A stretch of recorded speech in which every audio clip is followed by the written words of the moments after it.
Video में बताएंगे कि चार धाम कब जाना अच्छा रहता है और हमें चार धाम में किन किन चीजों का ध्यान रखना चाहिए और चार धाम यात्रा में हमें क्या क्या चीज साथ लेके जानी चाहिए। तो आज की वीडियो इसी टॉपिक पर है। आप प्लीज शुरू से लेकर लास्ट तक वीडियो देखते रहिए क्योंकि ये हमारी तीसरी वीडियो है चार धाम की। इसमें हम आपको पूरी जानकारी देने वाले हैं। तो सबसे पहले मैं बात करना चाहूंगा चार धाम यात्रा कब जाना चाहिए। चार धाम के कपाट मई से नवंबर तक खुले रहते हैं। ये लगभग 7 महीने तक चार धाम की यात्रा लगातार चलती रहती है।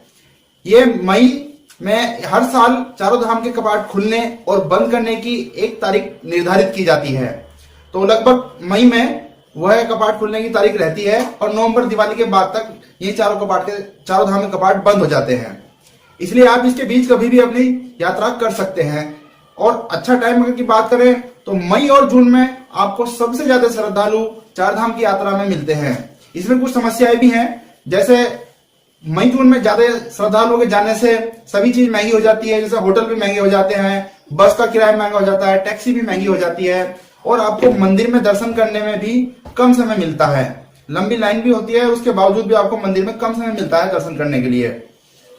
और इससे कुछ फायदे भी हैं। मौसम के मिजाज से मई और जून ये दोनों ही महीने बहुत अच्छे रहते हैं और बच्चों की छुट्टी भी रहती है। आप आराम से चारों धाम के दर्शन कर लेते हैं क्योंकि चार धाम की यात्रा में 9 दिन का टाइम कम से कम लगता है। यही अगर हम बात करते हैं जुलाई अगस्त में यात्रा करने की, जुलाई अगस्त में अगर आप यात्रा करते हैं तो उस समय मानसून आ जाने के कारण बार बार बारिश आती है और बार बार रोड पर लैंडस्लाइड होने के कारण रास्ते बंद हो जाते हैं।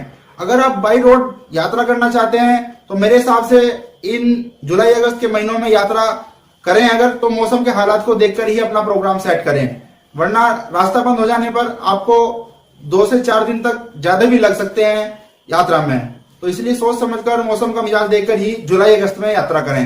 यही अगर हम बात करते हैं सितंबर से लेकर के नवंबर तक जो यात्रा चलती है, मेरे हिसाब से वो सबसे अच्छा टाइम है चार धाम की यात्रा करने के लिए, क्योंकि चार धाम की यात्रा उस समय बहुत ही अच्छे तरीके से चलती है। मौसम भी साफ होता है, मानसून जा चुका होता है और भीड़ भी नहीं रहती है।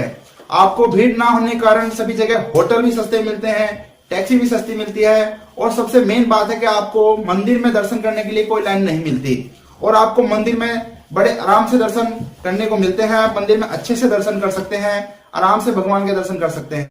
यही अगर हम बात करते हैं कि चार धाम यात्रा में किन किन चीजों का ध्यान रखना चाहिए, तो सबसे पहले मैं आपको बता देता हूं जो एक अहम बात है। अगर आप अपने बूढ़े माता पिता को चार धाम की यात्रा करा रहे हैं तो एक बात का विशेष ध्यान रखिए, आप किसी भी धाम में नाइट स्टे मत कीजिए। कई बार किसी धाम में बर्फ गिर जाने के कारण ऑक्सीजन की कमी हो जाती है, जिससे बूढ़ों को और ज्यादा छोटे बच्चों को सांस लेने में परेशानी हो सकती है। इसलिए अगर आप अपने बूढ़े माता पिता को दर्शन कराने लेके जा रहे हैं तो आप धाम में दर्शन करने के बाद 50 किलोमीटर पहले आगे रुक जाइए।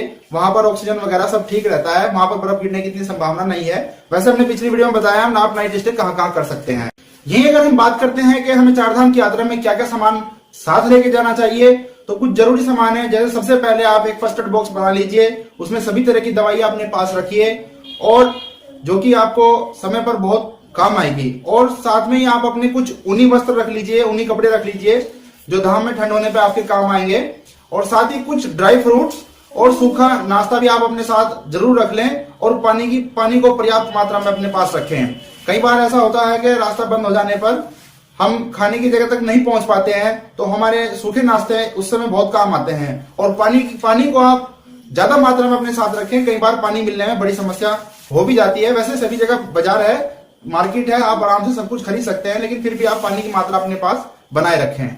और भी बहुत सारी कुछ छोटी छोटी चीजें हैं जो आप अपने साथ लेके जा सकते हैं या जाना ही चाहिए। जैसे रेनकोट है, छाता है, टॉर्च है, माचिस है, ये छोटी छोटी चीजें भी आप अपने साथ रख लीजिए।